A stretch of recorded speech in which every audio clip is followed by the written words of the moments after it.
أعوذ بالله من الشيطان الرجيم بسم الله الرحمن الرحيم اقترب للناس حسابهم وهم في غفلة معرضون ما يأتيهم من ذكر من ربهم محدث إلا استمعوه وهم يلعبون لاهية قلوبهم وأسروا النجوى الذين ظلموا هل هذا إلا بشر مثلكم أفتأتون السحر وأنتم تبصرون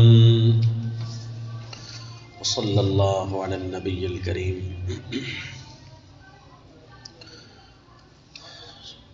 گزشتہ سورہ طٰہٰ میں آپ نے تفصیل سے عنوان کو آیات کے ساتھ اور آیات کا عنوان کے ساتھ جڑنا سیکھا تھا۔ کوشش ہم نے کی کہ کوئی آیت بھی زائد نہ نکل جائے، بلکہ ہر آیت کو اس کے مضمون کے اشارے سماعت فٹ کر دیا جائے۔ کوشش اب بھی یہی ہوگی انشاءاللہ، کیونکہ ہمارے لیے ہر صورت یہ گویا کہ اس اعتبار سے نئی رہے گی کہ ہم نے یہ تحریکی انداز میں اس پروگرام کو آگے لے جانا ہے کہ جو رب کریم فرماتے ہیں اسی کو ہی واضح کیا جائے۔ تفاسیر بعد کی ہیں، علماء کی اصطلاحات بعد کی ہیں، ان اصطلاحات کو سمجھنا بعد میں ہے۔ پہلے اللہ کریم کی جو بات ہے اس کو پورا کا پورا ایک دفعہ نظر سے گزارا جائے۔ چونکہ دورہ ترجمۃ القرآن نہیں ہے، اس لیے تشنگی باقی رہ جاتی ہے، پیاس باقی رہ جاتی ہے کہ ابھی بھی کچھ زور دکھاتے، تھوڑا اور پڑھ لیتے۔ لیکن دورہ ترجمۃ القرآن، دورہ تفسیر القرآن پڑھنے سے یہ اطمینان ضرور حاصل ہو جاتا ہے کہ ہمیں سارے مضامین کا احاطہ ہو چکا ہے الحمدللہ۔ یہ سب سے پریشان کن امر ہوتا ہے علم تفسیر میں کہ رب کریم کی مراد وہ واضح نہ ہو اور ہم قرآن پاک کو پڑھ کر نکل جائیں، اس کا ترجمہ ہمارے ذہن کانوں سے گزر جائے، اس کے علوم و معارف نکات کے طور پر ہمارے سامنے گزرتے جائیں، لیکن ما قال اللہ وما قال ربنا یہ ہمارے ہاتھ سے پھر بھی نکلا رہے تو یہ تدبر قرآن کے منافی ہے۔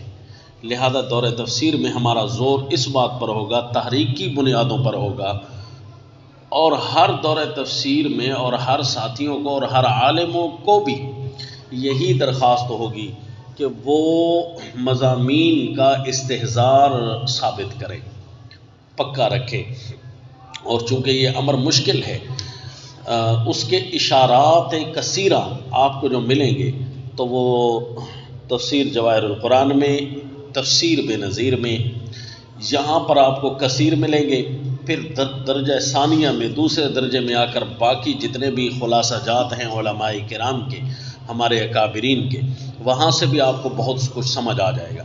لیکن پھر بھی آپ نے ان کے اشارات کا اجرا تو کرنا ہے نا، تو پھر اشارات کو کھولتے ہوئے پھر مسئلہ بن جائے گا۔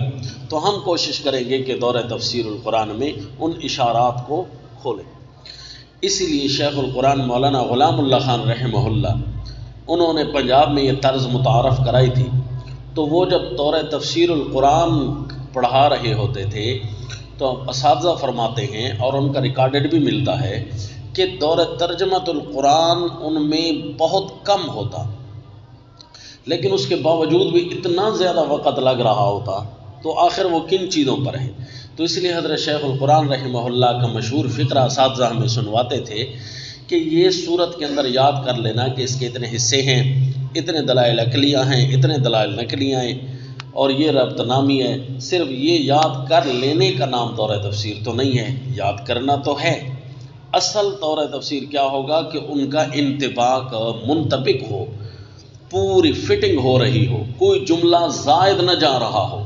یہ نہ ہو کہ مثلاً فرض کریں آپ کو مثال دیتا ہوں کہ ایک ریاضی کی کتاب آپ نے اٹھائی ہے، تو اس کتاب کے اندر بہت ساری باتیں ریاضی کے متعلق ہی ہوں گی نا.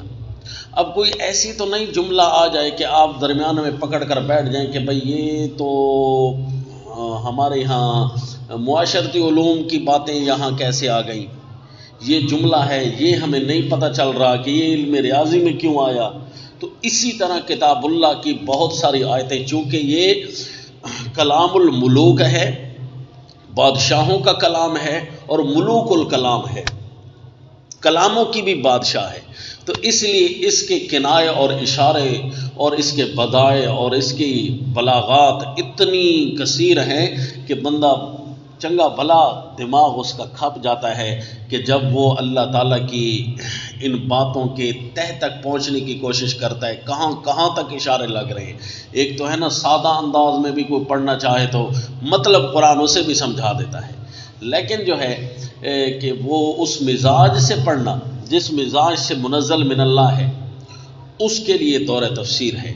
اور پچھلی صورت میں ہم نے یہی زور بار بار دکھایا، اور چونکہ وہ آسان تھی خلاصہ کے لحاظ سے، اس میں کوئی خاصی دلیل نقلی عقلیاں یاد نہیں کرنے کی ضرورت تھی، بس صرف اتنی بات تھی کہ آیات تشجیع ہیں اور آیات توحید ہیں. سیدنا موسیٰ علیہ الصلاۃ والتسلیم اور سیدنا آدم علیہ السلام دو پیغمبروں کے واقعات ہیں. حضرت آدم علیہ السلام کے دو واقعے تھے، ایک ابلیس کے ساتھ جو پیش آیا اور ایک سجدے کے موقع پر جو پیش آیا. اور سیدنا موسیٰ علیہ السلام کی زندگی کے 5 واقعات تھے، 3 قوم دعوت کی طرف اور 2 واقعے قوم اجابت کے. یہ 5 واقعات سے ہی آیات تشجیع خالی سمجھ آتی رہی، کوئی اتنا وسیع فرق نہیں تھا، اس لیے آیات کا انطباق بڑی آسانی سے ہم سمجھا سکے. لیکن آج سورۃ الانبیاء ہے، یہ تھوڑی سی پیچیدہ ہے، اس کے اندر 2-3 باتیں زائد آئیں گی. ایک تو ہے نا آیات تشجیع اور آیات توحید، وہ اس صورت کے ساتھ پیچھے ختم ہو گئی. اب یہاں کیا آئے گا یہ بھی آپ نے دیکھنا ہے انشاءاللہ، اور آیات کی فٹنگ آپ نے دیکھنی ہے، تب جا کر آپ موقع محل تک پہنچ جائیں گے، اس مزاج تک پہنچنے کی ہم کوشش کریں گے انشاءاللہ. تو اس موقع پر جب تفسیر جواہر القرآن آپ اٹھائیں گے یا اکابرین کے خلاصہ جات اٹھائیں گے تو وہاں سوائے اشارات کے آپ کو کھلی ہوئی بات نہیں ملے گی، جس سے پھر پریشانی برقرار رہ جاتی ہے کہ میں اس کو کھولوں کیسے. تو لہذا ان عقدوں کو کھولنا یہ ہم پوری کوشش کریں گے. مثال بھی دیتا ہوں، مثال یہ ہے کہ اس صورت کا دعویٰ کیا ہوگا. اب اس صورت کا دعویٰ جواہر القرآن وغیرہ تفسیر بے نظیر جتنے بھی اکابرین نے خلاصے طور تفسیر کی درج فرمائے ہیں، ان میں آپ کو ایک انتہائی پریشان کن عبارت ملے گی کہ آپ تھک کر بیٹھ جائیں گے کہ اب اس عقدے کو کھولیں کیسے. کیونکہ اکابرین تو اشارات لکھ دیتے تھے اور خود پھر پڑھاتے تھے تفصیل سے، تو وہ کھول بھی دیتے تھے، لیکن ہمارے لیے اس کھولنے کا مرحلہ اب آیا، ہمارا امتحان ہے گویا کہ. لیکن یہ دعویٰ سننے سے پہلے آپ کو رسمی طور پر جو روابط بیان کیے جاتے ہیں ان کی طرف اشارہ کرتا ہوں کہ ایک ہے نام کا ربط. پچھلی صورت کا اس صورت کے ساتھ نام کا ربط. پچھلی صورت میں تھا طٰہٰ، کہ آپ بہادرانہ طریقے سے مشن کو پہنچائیں، چاہے وہ حاکم کے سامنے ہو چاہے وہ قوم کے سامنے ہو، بہادرانہ طریقے سے آپ نے پہنچانا ہے. اور سورہ الانبیاء میں ہوگا کہ یہی مشن تمام انبیاء کا تھا، متفقہ مشن تھا کہ انہ لا الہ الا انا فاعبدون. آیت آ رہی ہے اسی صورت میں. یہ نام کا رابط یعنی نام کا آپس میں جوڑ لگ گیا، 2 صورتیں.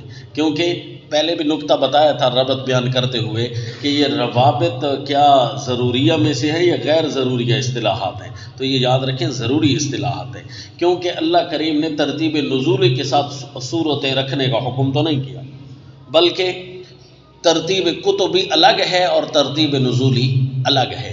تو اسی لیے جی سورہ الانبیاء سورہ طٰہٰ کے بعد کیوں آئی، تو یہ بہت بڑا سوال ہے. تو اس لیے ربط بیان کیا جاتا ہے. اور ربط کی بہت بڑی دلیل سورہ توبہ ہے کہ بغیر بسم اللہ کے وہاں درج ہے.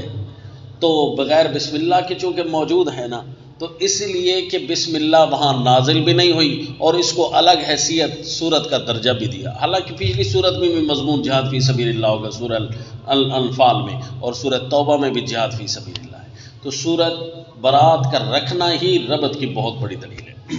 اچھا جی، یہ نام کا ربط ہو گیا جی، کہ پچھلی صورت میں تھا اے طٰہٰ بہادرانہ طریقے سے اس مشن کو پہنچائیں، اور سورہ الانبیاء میں ہوگا کہ تمام انبیاء کا یہی مشن تھا۔ اب ایک ہے جی مضمون کا مضمون کے ساتھ ربط، جس کو ربط معنوی کہتے ہیں۔ یہ ربط نامی آپ نے لکھ دیا نا، اب ربط معنوی، ربط معنوی کیا ہے جی؟ مضمون کا مضمون کے ساتھ ربط، یعنی پچھلی صورتوں کے مضمون اگلی صورت کے مضمون کے ساتھ کیسے جوڑ کھاتے ہیں، کیسے ربط ہوتا ہے ان کا۔ تو پچھلی صورت میں آیات توحید اور آیات تشجیع اصل عنوان تھے۔ پچھلی صورت میں آیات توحید اور آیات تشجیع اصل عنوان تھے، جبکہ سورہ الانبیاء میں عقیدہ فطرت پر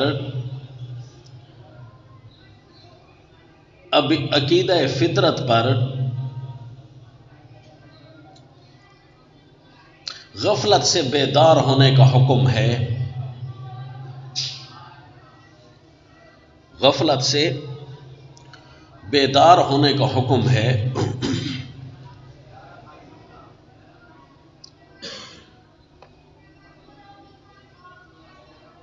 کہ انبیاء نے تو مسئلہ میں شجاعت دکھا دی، کہ انبیاء نے تو مسئلہ میں شجاعت دکھا دی، اب تم لوگ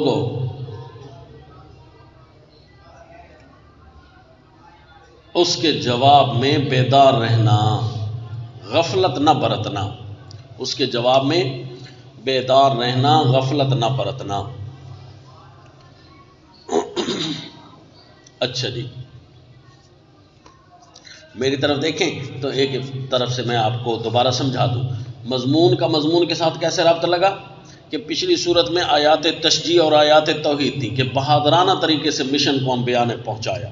اب اس صورت میں قوم کو خطاب ہے، امت کو خطاب ہے، اور کیونکہ پہلی آیت بھی اسی طرح اقترب للناس حسابهم وهم فی غفلۃ معرضون، کہ لوگوں انبیاء نے تو اپنا کام کر دکھایا بہادری سے، اب جب بہادری انبیاء دکھا رہے ہیں تو ان کے ماننے والے غفلت میں تو نہ پڑے رہے، وہ بھی انبیاء کی باتوں کو بیدار مغز ہو کر لیں۔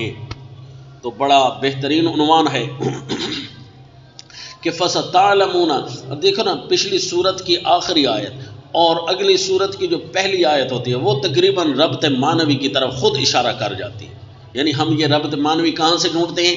اپنی طرف سے نہیں، بلکہ ہر پچھلی صورت کی آخری آیت اور اگلی صورت کی پہلی آیت یہ آپس میں ربط کا اشارہ کر دیتی ہے۔ دیکھیں پچھلی صورت میں کیا تھا؟ قُلْ كُلٌّ مُتَرَبِّصٌ، سارے انتظار میں ہیں، تم بھی انتظار میں رہو، فَسَتَعْلَمُونَ مَنْ، تمہیں پتہ چل جائے گا من اصحاب الصراط السوی ومن اہتدی، اور اگلی صورت کی پہلی آیت میں ہے کہ لہذا انتظار بھی کرو، کھوج بھی کرو، تحقیق بھی کرو کہ کون سیدھے راستے پر ہے، غفلت میں نہ پڑے رہو، غفلت میں نہ پڑے رہنا۔ اسی لیے بیدار مغز ہونے کا حکم ہے کہ مشن کے ساتھ بیدار۔ تو یہ عرض کرتا رہتا تھا نا آپ کو دور تفسیر میں کہ پوری سورت اللہ نے بیدار ہونے کے لیے اتاری ہے، سورہ الانبیاء غفلت سے بیدار ہونے کے لیے پوری سورت اللہ نے بھیج دی ہے۔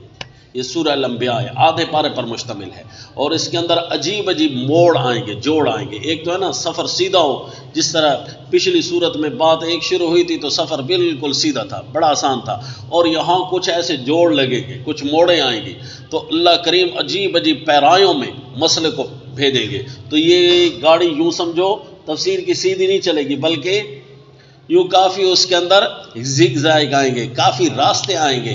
تو لہذا ہم نے ان کے اندر ہوشیاری سے اللہ کریم کی باتوں کو نوٹ کرنا ہے کہ یہ جوڑ کیسے آ رہا ہے، یہ موڑ کیسے لگ رہی ہے۔ اللہ تعالیٰ عنوان بیان کرتے ہوئے یہ بات کو کہاں تک لے گئے اور کہاں سے پھر بات نکال لی۔ جس طرح ایک خطیب ہوتا ہے نا، سادہ سی تقریر کرتا ہے، آسان سی تقریر کرتا ہے، تو وہ بڑے سادے باتیں، بس صرف مثلا نماز کو عنوان سکھا رہے ہیں، صرف زکوٰۃ کو عنوان سکھا رہے ہیں۔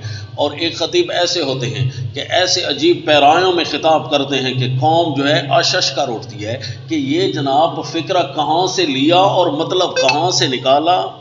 اسی طرح وہ تھوڑا سمجھتے ہوئے پیج تاپ آتے ہیں۔ تو اسی طرح قرآن کے اس صورت کے اندر عجیب قسم کے التفات ہیں، عجیب قسم کے جوڑ آئیں گے، موڑے آئیں گے، بندہ حیران رہ جائے گا کہ یہ یہاں جوڑ لگا کیوں، یہ آیا کیوں۔ تو انشاءاللہ آپ کو کوشش کریں گے کہ چٹکی میں مسئلہ حل ہوگا، لیکن جب تک آپ دعوے صورت اور عنوان صورت کو پکڑ کر بیٹھے ہوں گے نا، تو وہ موڑ نکالتے ہوئے آپ کو کوئی تکلیف نہیں ہوگی، فوراً آپ وہ سمجھ جائیں گے کہ اس صورت کی، اس آیت کا ربط کیا ہے۔ چنانچہ فرمایا یہ تو ہو گیا نا جی، روابط بیان کر دیے۔ اب اس صورت کا دعویٰ، اچھا جی میں نے آپ کو عرض کیا کہ یہ جو صورت کا دعویٰ ہمارے اکابرین نے اپنے خلاصوں میں لکھا ہے کہ ہر صورت کا یہ دعویٰ ہے، تو کیا ان کو وحی ہوئی تھی کہ ان کو کیسے پتہ چلا بھئی یہ صورت کا دعویٰ ہے؟ تو بھائی عرض کیا تھا کہ انہوں نے صورت کے اندر غور و خوض کیا نا، کہ ایک ایسا عنوان انہوں نے ڈھونڈا کہ جس کے گرد ساری صورت گھوم رہی ہے۔ تو مفسرین یوں عنوان ڈھونڈتے ہیں، خود تو انہیں کوئی نہیں بتا رہا تھا۔ تو ہم نے بھی قرآن کے صورتوں کا دعویٰ، اکابرین نے صرف اس کے کوڈ بیان کیے، میں عرض کروں بالکل صراحت کہیں کی ہے تو، لیکن وہ بھی بڑے شارٹ انداز میں۔ تو اسی طرح اس صورت کا مثلا انہوں نے اپنے خلاصوں میں بتا دیا کہ آیت نمبر 4 اس کا دعویٰ ہے، قال ربی یعلم القول فی السماء والارض، یہ اس کا دعویٰ ہے۔ اس بات کو تھوڑا ہم نے کھولنا ہے۔ اگر ہم اس صورت کا یہی دعویٰ یاد کر کے چلے گئے اور اس کے اوپر ہم نے چند دلائل یاد کر لیے تو سمجھو ہم نے سبق صحیح نہیں پڑھا۔ ہم نے دیکھنا ہے کہ یہ آیت نمبر 4 میں دعویٰ آ رہا ہے تو پہلی 3 آیتیں کہاں جائیں گی؟ تو اس کو سمجھنا ہے کہ ہمارے بزرگوں نے، اساتذہ نے ہمیں یہ جو دعویٰ پڑھایا ہے، کیا انہوں نے غلط نہیں پڑھایا، لیکن انہوں نے یہاں ہمیں اشارہ کیا ہے کہ اس کو سمجھنا ہے۔ اس آیت نمبر 4 کو سمجھیں گے، پہلی 3 آیتیں ساتھ لگائیں گے، تو اس کے لیے ایک چھوٹی سی عبارت کا تھوڑا اضافہ کیا ہے سمجھانے کے لیے۔ وہ عبارت آپ لکھ لیں کہ سورت کا دعویٰ کیا ہے۔ عقیدہ فطرت کا انکار، عقیدہ فطرت کا انکار، دعوی صورت لکھ رہے ہیں آپ۔ عقیدہ فطرت کا انکار غفلت کا اعراض ہے۔ کیا جی؟ عقیدہ فطرت کا انکار غفلت کا اعراض ہے، غفلت والا اعراض ہے لکھ سکتے ہیں، یا غفلت کا اعراض ہے، دونوں لکھ سکتے ہیں۔ اب دیکھیں جی دعوی صورت کیا ہے۔ اس صورت میں اللہ کریم اصل بات ایک کون سی سمجھانا چاہتے ہیں کہ لوگوں نے جو ہمارا انکار کر رکھا ہے نا، اصل بات دیکھو، ہمارا انکار، تو اس میں آیت نمبر 4 آ گئی، ہمارا انکار کر رکھا ہے، اس کی اصل وجہ کیا ہے، بنیاد کیا ہے؟ بنیاد یہ ہے کہ یہ اپنے عقل کا استعمال نہیں کر رہے۔ انہوں نے یا عقل کرائے پر دے رکھی ہے، یا اپنے ٹھاکروں کو دے رکھی ہے عقل، یا اپنے علماء سو احبار اور رہبان کے ہاں گروی رکھا ہے اپنی عقل، اور غفلت میں پڑے ہوئے۔ اپنی عقل خود استعمال کرے نا تو عقیدہ فطرت کا انکار نہیں ہوگا۔ عقیدہ فطرت کا انکار یہ غفلت والا اعراض ہے، غفلت کا اعراض ہے۔ تو یہ ہم نے جی دعوی صورت کو کھولا تو یہ غفلت کی بات بھی واضح ہو گئی۔ اب یہ نقطہ ڈھونڈنے کے لیے کافی مشکلات کے سفر آپ کو کرنے پڑیں گے، اور آپ کو میں اجازت دیتا ہوں کہ آپ کھولیں کہ یہ جو دعوی صورت ہے اس کو آپ ڈھونڈیں۔ کہاں کہاں سے ڈھونڈیں گے؟ بے شک آپ جتنا مرضی لمبا سفر کریں۔ تو یہ آپ کو نتیجتاً یہاں پر لکھ دیا۔ میں نے اس وقت اپنے پاس کوئی 7-8 خلاصے رکھے ہوئے ہیں، ایک دفعہ ان پر نظر ثانی ضرور ہوتی ہے، ہر صورت کی ہر سال ہوتی ہے، تاکہ جو ہے سبق تازہ رہے۔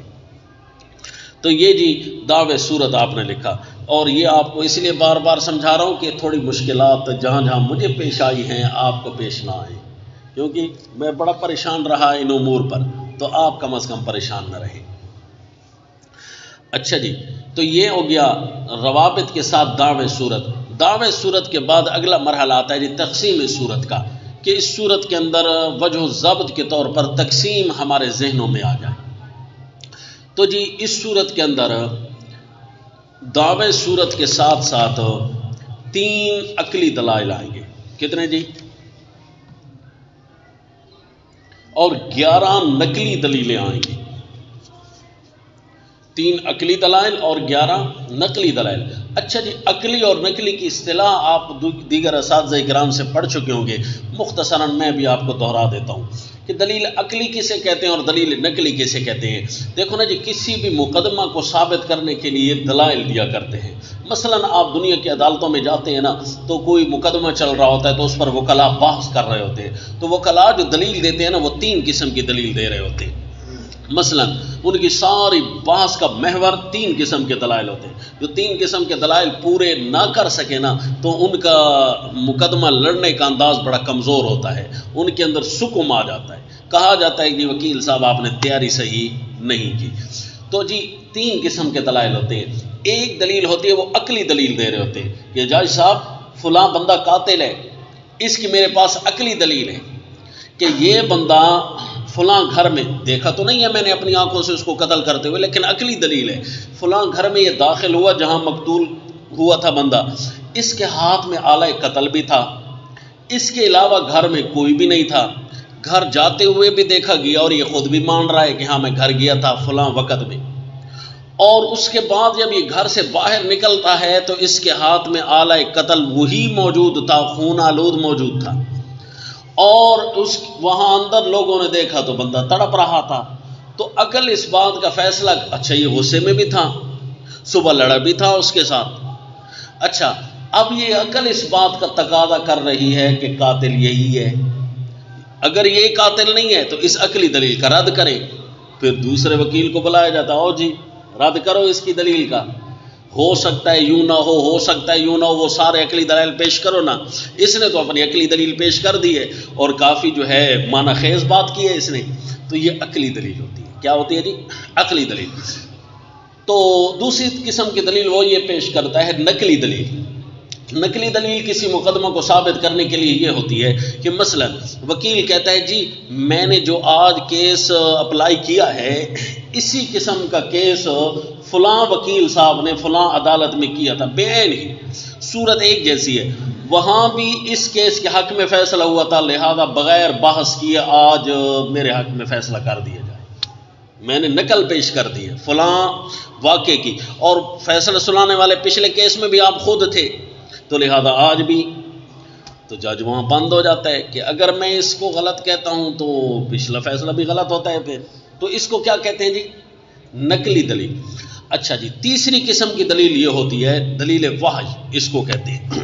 مثلا وکیل کہتا ہے جج صاحب یہ عقل نقل کسی کی تسلیم کرے یا نہ کرے، یہ صدارتی آرڈیننس آ چکا ہے، یہ صدر صاحب کا حکم ہے، یہ وزیر اعظم کا حکم ہے، یہ فلاں آفیسر کا حکم تھا، عدلیہ میں ثابت ہے کہ اس کا حکم جب بھی آ جائے تو ماننا پڑے گا. تو لہذا یہ آرڈر ہے، جب آ جائے تو اس وقت تو کسی قسم کے بحث کی گنجائش، یا تو اس کو آرڈر بنایا نہ جاتا، اس کو قانون بنایا نہ جاتا. جب اس کو آرڈر بنا دیا گیا تھا، اس کو قانون بنا دیا گیا تھا، اس کو یہ اتھارٹی حاصل ہے، تو پھر جب اس نے ایک آرڈر کر دیا تو پھر مانو، عقلاً نقلاً اس پر بحث کرنے کی ضرورت نہیں ہے. تو اس کو کہتے ہیں دلیل وحی. اب قرآن میں بھی اسی قسم کے تینوں دلائل چلیں گے. اللہ فرماتے ہیں میں الہ ہوں، تمہاری عقل بھی تسلیم کرے گی کہ جس زمین پر کھڑے ہو کر سجدہ غیر اللہ کا کرتے ہو، ذرا یہ تو سوچو یہ زمین پیدا کرنے والا کون ہے، اور جس پیشانی کو جھکاتے ہو غیر اللہ کے سامنے اس پیشانی کا خالق کون ہے، اور جس آسمان کی چھت کے نیچے کھڑے ہو کر غیر اللہ کی عبادت کرتے ہو وہ آسمان بنانے والا کون ہے، کیا ہے جو غیر اللہ نے بنایا، کیوں غیر کے سامنے جھکتے ہو. تو یہ عقلی دلیل ہے. افلا تعقلون، عقل استعمال نہیں کرتے. انا تصرفون، کہاں سے تمہیں جھوٹ بولا جا رہا ہے. یہ قرآن بار بار عقل کو چھیڑتا ہے، ان کے عقلی دلائل. اور اسی طرح نقلی دلائل ہوں گے. دیکھو فلاں قوم بھی اسی مسئلے کے انکار کی وجہ سے تباہ ہوئی، فلاں قوم بھی اسی مسئلہ کے انکار کی وجہ سے تباہ ہوئی، ان کو انبیاء بھی یہی مسئلہ بیان کرتے رہے. تو دلیل نقلی بھی اللہ پیش کر رہے ہیں. لوگوں تمہیں کم از کم شیطان کے ساتھ مقدمہ لڑنا آسان ہو جائے گا. دلیل عقلی بھی ہم نے دے دی ہے، دلیل نقلی بھی ہم نے تمہیں دے دی ہے. اب شیطان تمہیں گمراہ کرنا چاہے تو اس کو سمجھا دو، اس کو جواب دو.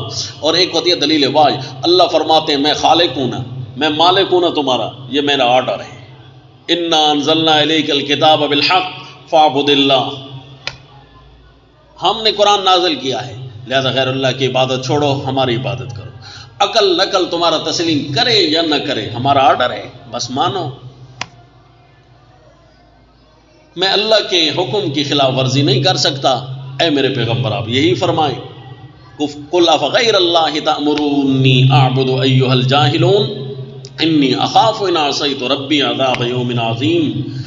میں اپنے اللہ کے امر کی خلاف ورزی نہیں کرتا. تو یہ تیسری قسم کی دلیل ہوگی، دلیل فحش. سمجھ آگے جی؟ یہ اصطلاح دعوے صورت، ہر صورت میں ایک دعویٰ ہوگا، ایک موضوع ہوگا، ایک عنوان ہوگا، اور اس کے گرد گھومنے والے دلائل تین قسم کے ہوں گے. یا دلیل عقلی چل رہی ہوگی، یا دلائل نقلیہ چل رہے ہوں گے، یا دلیل وحش چل رہی ہوگی. تو اس صورت میں کتنے دلائل عقلی ہیں جی؟ 3. اچھا، بعض خلاصہ جات آپ اکابرین کے اٹھائیں گے نا تو وہاں پر آپ کو 15 دلائل ملیں گے، 10 دلائل ملیں گے. لیکن آپ مضمون صورت کو پڑھیں گے تو رجحان ان کی اصطلاح کا ہوگا کہ جو انہی کو 10 بنا رہے ہیں نا، یہ اصل میں 10 نہیں 3 ہے. سبق جب آئے گا نا تو میں آپ کو دکھاؤں گا کہ اس کو ایک کیٹیگری بنایا جائے یا اس کو الگ الگ بنایا جائے. تو آپ خود فیصلہ کریں گے مضمون صورت کو دیکھ کر اجرا کریں گے انشاءاللہ کہ باقی دلیل تو ایک بن رہی ہے، دلیل تو ایک بن رہی ہے. 3 دلائل عقلیہ اور 11 دلائل نقلیہ چلیں گے. کتنے دلائل نقلیہ جی؟ اور پچھلی صورت تو تھوڑی آسان تھی نا نسبتاً، اور اس صورت میں دعوے صورت اور دعوے صورت کے ساتھ 3 قسم کے عقلی دلائل اور 11 نقلی دلائل آ رہے ہیں. اور مضمون صورت کی مطابق کچھ لوگوں کے اعتراضات باطلہ بھی ہوں گے، ان کا جواب بھی ہوگا. اعتراضات باطلہ بھی ہوں گے اور ان کا جواب بھی ہوگا. اور کچھ اللہ کی طرف سے شکوے اور شکایتیں بھی آئیں گے کہ قوم والوں کا حال یہ ہے، یہ کر رہے ہیں. تقریباً 2 شکوے آئیں گے غالباً. تو آئیے پہلے ہم اس کو نوٹ کرتے ہیں، سورت کو شروع کرتے ہیں جی. آسان ہے جی. بسم اللہ الرحمن الرحیم. اقترب للناس حسابهم وهم في غفلة معرضون ما يأتيهم من ذكر من ربهم محدث إلا استمعوه وهم يلعبون. اقترب للناس، قرآن کا کوئی جملہ زائد نہیں ہے، لہذا پہلا جملہ ہی ہر صورت کا گویا دعوے کی طرف اشارہ کر رہا ہوتا ہے. اقترب للناس حسابهم وهم في غفلة معرضون. لوگو جاگ جاؤ. کب جاگو گے؟ دنیا میں سونے نہیں آئے ہو، تم کام کے لیے آئے ہو. حساب کتاب تم نے دینا ہے، ہر شے میں تمہارا امتحان جاری ہے، حساب دینا ہوگا. اقترب للناس حسابهم، لوگوں کا حساب قریب آ گیا ہے. وهم في غفلة معرضون، اور یہ غفلت میں اعراض کیے ہوئے ہیں. غفلت کی وجہ سے اعراض ہے. اگر توجہ کرو نا تمہیں اعتراض کی گنجائش باقی نہیں رہے گی. تم توجہ نہیں کرتے، قرآن کی طرف آنا نہیں چاہ رہے تم. یہ اللہ فرماتے ہیں وَهُمْ فِي غَفْلَةٍ مُعْرِضُونَ. لوگوں کو کیا سوچنا ہے؟ لِيَبْلُوَكُمْ فِي مَا آتَاكُمْ. جو کچھ بھی تمہیں ملا ہے نا اس میں تمہارا امتحان جاری ہے. تمہیں اگر بیماری ملی گئی ہے نا اس میں امتحان ہے، صحت ملا ہے تب بھی اس میں امتحان ہے، گاڑی ہے تب بھی امتحان ہے، جو نہیں ہے تب بھی امتحان ہے، علم ہے تب بھی امتحان ہے، جو علم نہیں ہے تب بھی امتحان ہے. لِيَبْلُوَكُمْ فِي مَا آتَاكُمْ. جو کچھ بھی تمہیں ملا ہے نا اس میں امتحان ہی امتحان ہے. لہذا خیال کرو. اقترب للناس حسابهم وهم في غفلة معرضون.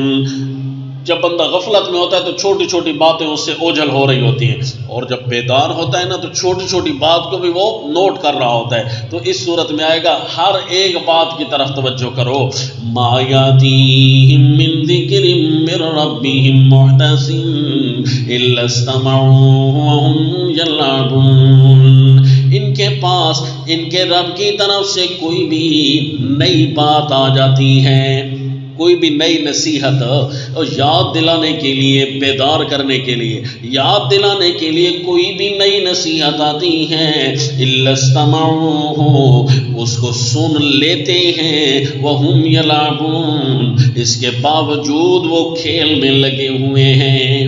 سنتے بھی ہیں، اللہ نے بات بھی بتا دی ہے، لیکن پتہ نہیں خاص توجہ نہیں کرتے۔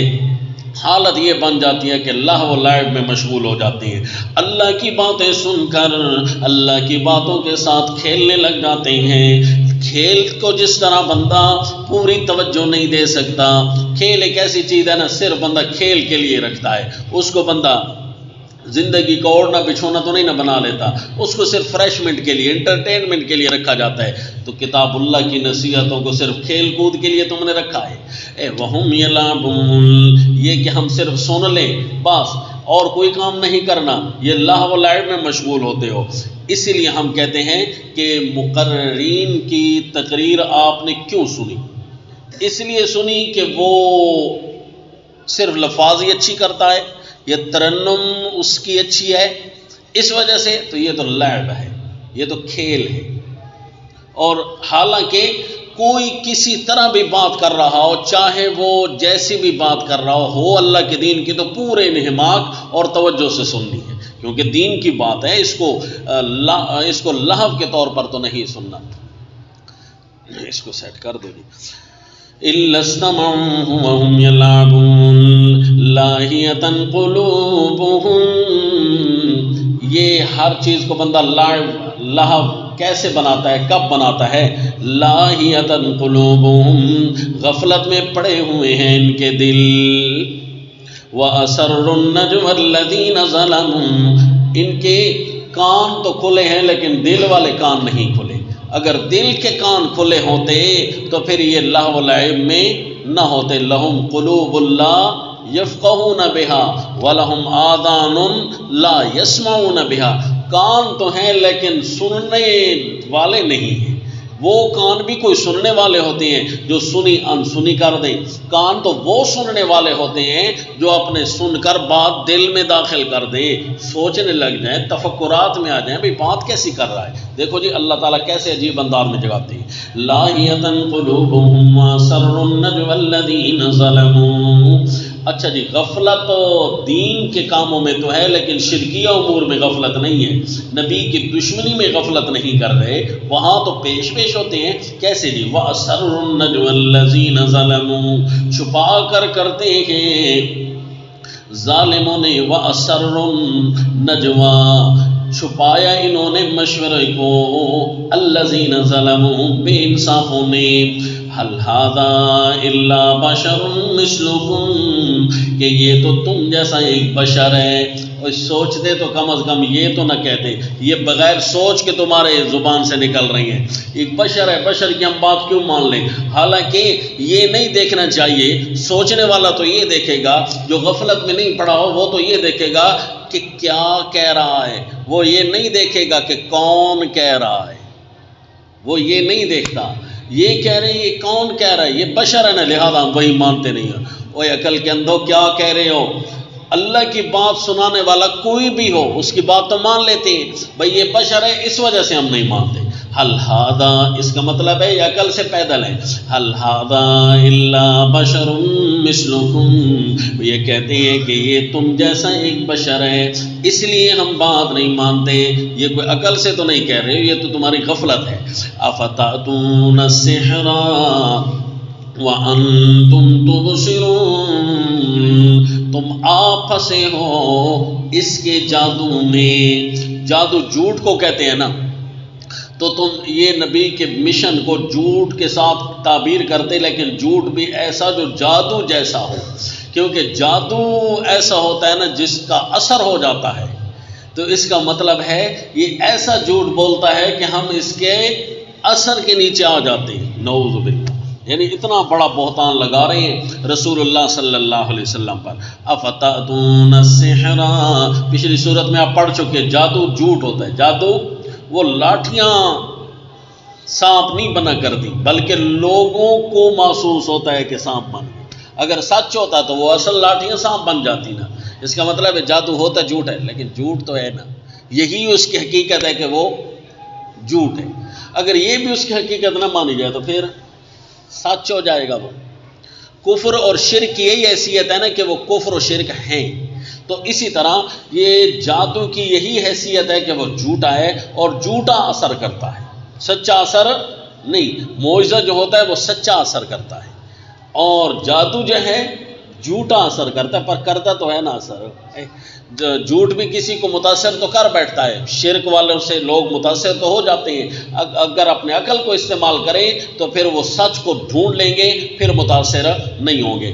افتاتون السحر، انہوں نے اتنا بڑا بہتان لگایا رسول اللہ صلی اللہ علیہ وسلم پر کہ یہ جھوٹ ہے، اور جھوٹ بھی عام نہیں ہے بلکہ ایسا جھوٹ ہے جو جادو جیسا ہے، نعوذ باللہ۔ تو اس لیے سحر بمانے کذب ہے، سحر بمانے، حضرت رئیس المفسرین رحمہ اللہ فرما رہے ہیں حضرت البانی کہ یہ سحر بمانا کذب ہے۔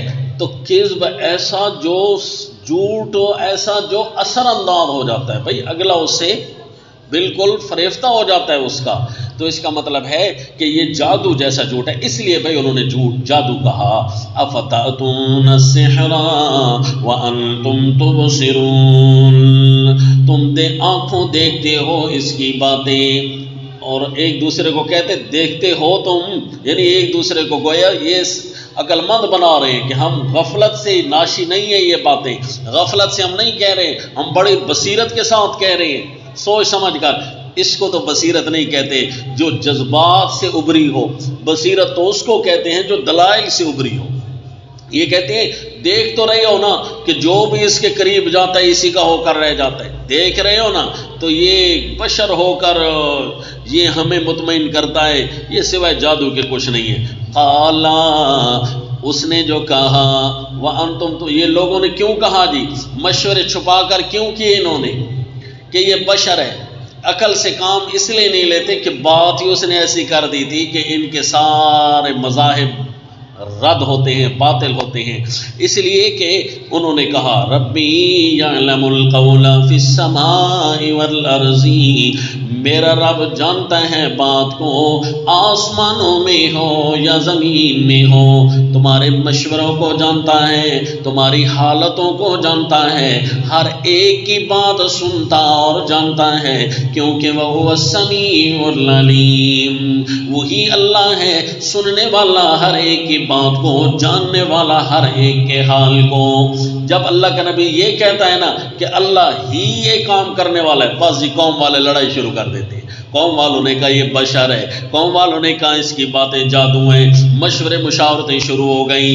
اوہ سنو تو صحیح، کو عقل سے تو کام لو، کو غفلت سے تو باہر نکلو، آخر یہ جو بات کر رہا ہے کوئی غلط تو نہیں کر رہا۔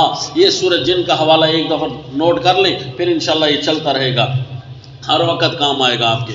وَأَنَّهُ لَمَّا قَامَ عَبْدُ اللَّهِ يَدْعُوهُ كَادُوا يَكُونُونَ عَلَيْهِ لِبَدًا، سورہ الجن آیت نمبر 19۔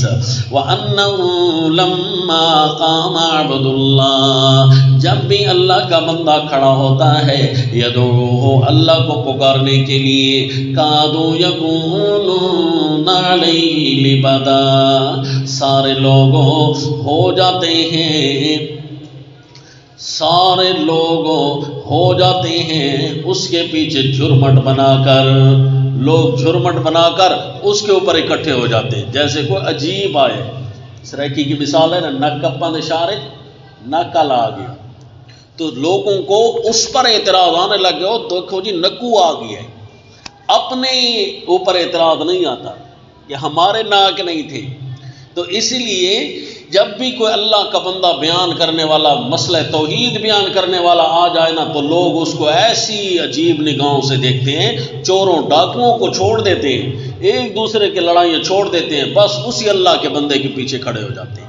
وَأَنَّهُ لَمَّا قَامَ عَبْدُ اللَّهِ، اس کا مطلب ہے باطل کے سارے تیر جہاں متوجہ ہوں، حق وہی ہوتا ہے، حق وہی ہوتا ہے۔ بس یہ اللہ کے نبی نے یہ کہنا تھا کہ لوگ دشمن بن گئے۔ قال ربی یعلم القول فی السماء والارض وهو السمیع العلیم، لوگوں نے اسی وجہ سے گھروں سے نکالا کہ اللہ کی باتیں کیوں کرتے ہیں۔ جس طرح سورہ الحج، اس سے اگلی سورت ہے نا جی، سورہ الحج کی بھی آیت نمبر، آیت نمبر 40 میں دیکھ لو جی، الذین اخرجوا من دیارہم بغیر حق الا ان یقولوا ربنا اللہ، سورہ الحج الحج آیت نمبر 40۔ یہ لوگ جو گھروں سے نکال دیے گئے بغیر حق ناحق، ظلماً ان کو گھروں سے نکال دیا گیا، ان کا کوئی قصور نہیں تھا، الا ان یقولوا ربنا اللہ، مگر یہ صرف اتنا کہتے ہیں کہ رب ہمارا اللہ ہے۔ جس نے اللہ کو رب کہنا شروع کیا، اللہ کے احکام چلیں گے، رب ہمارا اللہ ہے، نہ پیر پیغمبر رب ہیں، نہ پارلیمنٹیرین رب ہیں، نہ ایک دوسرے کا کوئی رب ہے، نہ مولوی اور پیر، نہ کوئی علماء سو، نہ احبار و رہبان، کوئی بھی رب نہیں ہے۔ بس جی پھر لوگوں نے ان کو گھروں سے بھی نکال دیا کہ یہ کیسی باتیں کرتے ہو۔ اسی طرح سورہ الزمر میں سورہ المومن دیکھ لیجیے 24واں پارہ، سیدنا موسیٰ علیہ الصلاۃ والتسلیم کے حق میں مرد مومن فرعون کا رشتہ دار ہونے کے باوجود ایمان لے آیا، اور اس نے سیدنا موسیٰ علیہ السلام کے حق میں جب تقریر کی، سورہ المومن آیت نمبر 28، 24واں پارہ سورہ المومن آیت نمبر 28، وقال رجل مومن من آل فرعون یکتم ایمانہ اتقتلون رجلا ان یقول ربی اللہ۔ مرد مومن اور فرعون کے اسمبلی میں کھڑا ہو جاتا ہے، جہاں سیدنا موسیٰ علیہ السلام کو نعوذ باللہ شہید کرنے کا، آپ کو مارنے کا بل پیش ہو رہا تھا، تو مرد مومن نے اس پر آبجیکشن لگایا، اعتراض لگا دیا، کھڑا ہو گیا، کہنے لگا ایک مومن کو، ایک آدمی کو صرف اس وجہ سے مارتے ہو ان یقول ربی اللہ، جس کا یہی قصور ہے کہ وہ کہتا ہے میرا رب اللہ ہے۔ بازی یہی اگر قصور ہے تو یہ ہم سے ہوتا رہے گا، یہ تو کرنا ہے نا۔ قال ربی یعلم القول فی السماء والارض وهو السمیع العلیم۔ اگر آپ ہوشیار بیٹھے ہو تو آپ کو تھوڑا اجرا کرواؤں مضمون کا۔ جی اس صورت کا دعویٰ آیا قال ربی یعلم القول، کہ لوگ سوچتے نہیں ہیں، غفلت میں پڑے ہوئے ہیں، حالانکہ بات تو حق ہے، حالانکہ بات تو سچی ہے۔ اچھا اللہ نے توحید کا یہاں عنوان یہ پیش کر دیا، ربی یعلم القول فی السماء والارض وهو السمیع العلیم۔ توحید کے بہت سارے عنوانات ہیں، یہاں عنوان یہ آیا، اس کی وجہ اس کو کیسے مضمون کے ساتھ منطبق کریں گے۔ دیکھو جی پچھلی صورت میں نے آپ کو کہا تھا کہ سورہ الکہف سے نصف قرآن میں حاکمیت چلے گی، کہا تھا حاکمیت فی الدنیا پہلے حصے میں اور حاکمیت فی الآخرہ دوسرے حصے میں، یعنی سورہ احزاب تک حاکمیت فی الدنیا چلے گی، اور سورہ احزاب سے آخر میں حاکمیت فی الآخرہ چلے گی۔ تو یہ حاکمیت کا باب چل رہا ہے، اسی لیے تو سورہ کاف اور سورہ مریم میں فرمایا حاکم اللہ ہے، مالک اور مختار اللہ ہے۔ اللہ نے کوئی اپنا نائب نہیں بنایا جس کا حکم چلے، جس کی عبادت تم کرو، نہ انبیاء نہ اولیاء۔ سورہ مریم اور سورہ الکہف میں یہی، اور سورہ طٰہٰ میں کہ اس حاکمیت والے مسئلے کو بیان کرنے کے لیے سب سے پہلے سیدنا موسیٰ علیہ السلام آئے، بڑی بہادری سے مسئلہ بیان کیا۔ اور اس صورت میں جب دعویٰ پیش ہونے لگا وہ اسی طرح حاکمیت کے عنوان کو ٹچ کرتا ہے کہ دیکھو چونکہ حاکمیت کا باب چل رہا ہے نا، اس لیے حکم دعویٰ کا رنگ بھی ایسا دیا جس میں اللہ کا حکم بنتا ہے۔ کس طرح کہ ربی یعلم القول، کہ ربی یعلم القول، میرا رب ہی جانتا ہے ساری باتیں، جتنے بھی لوگ حکم کر رہے ہیں، جتنے بھی لوگ منہ سے جملے نکال رہے ہیں، اللہ ان کو جانتا ہے۔ حالانکہ یہ طاقت کس کی تھی؟ آرڈر کرنے کی، حکم چلانے کی طاقت اس کی تھی، السمیع العلیم، جو سب کچھ جانتا بھی ہے اور سب کچھ سنتا بھی ہے۔ لہذا کوئی نہ کوئی زبان سے جملے نکالو گے نا، کوئی شرکیہ جملے، کوئی نہ کوئی اللہ کے دین میں حکم چلاؤ گے، کوئی مرضیاں چلاؤ گے، اللہ اس کو جانتا ہے۔ دھیان کرنا، ربی یعلم القول، کیونکہ بات حاکمیت کی چلتی ہے اور حاکمیت میں حکم نکلتا ہے، اور حکم جب زبان سے نکلتا ہے تو وہ قول بنتا ہے۔ جی تو اسی لیے فرمایا ربی یعلم القول، غیر اللہ کے احکام چلانے والوں، شرکیہ جملے بولنے والوں، ربی یعلم القول، میرا رب جانتا ہے ساری باتیں جو دنیا والے نکال رہے ہیں۔ میرے اوپر اعتراض کرو تب بھی اللہ جانتا ہے، اللہ کے دین کے مقابلے میں اپنا دین بناؤ تب بھی اللہ جانتا ہے۔ ربی یعلم القول، میرا رب ہی ساری باتیں جانتا ہے، لہذا کوئی بھی زبان سے جملہ نکالنا تو سوچ کر نکالنا کہ اس کی پاور کیا ہے۔ اگر اعتراض والا جملہ ہوگا تو اس کو بھی سوچ کر نکالنا، رب دیکھ رہا ہے، خواہ مخواہ اعتراض نہ کرے۔ اسی طرح غیر اللہ کوئی اپنا قانون بنائے گا تو اپنی زبان سے قانون نکالے گا، سوچ لینا قانون بنا رہے ہو، زمین کس کی ہے، کسی اور کے گھر میں آ کر اپنا قانون چلا رہے ہو، سوچ لینا وہ گھر کا مالک دیکھ رہا ہے، زمین والا بنانے والا دیکھ رہا ہے۔ ربی یعلم القول، تو اس صورت کا جو دعویٰ تھا نا اس کا رنگ بھی ایسا ہے جس میں حاکمیت کا عنوان غالب ہے۔ قال ربی یعلم القول فی السماء والارض وهو السمیع العلیم۔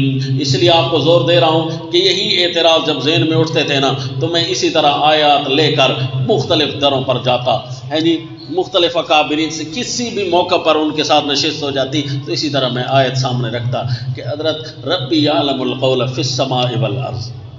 پہلی بات تو یہ سمجھائیں کہ ربی یعلم القول کہ یہ اس صورت کا دعویٰ کیوں بنا، اور دوسری بات یہ سمجھائیں کہ فی السماء والارض اگر نہ فرماتے اللہ تو بات کیا تام نہ ہوتی۔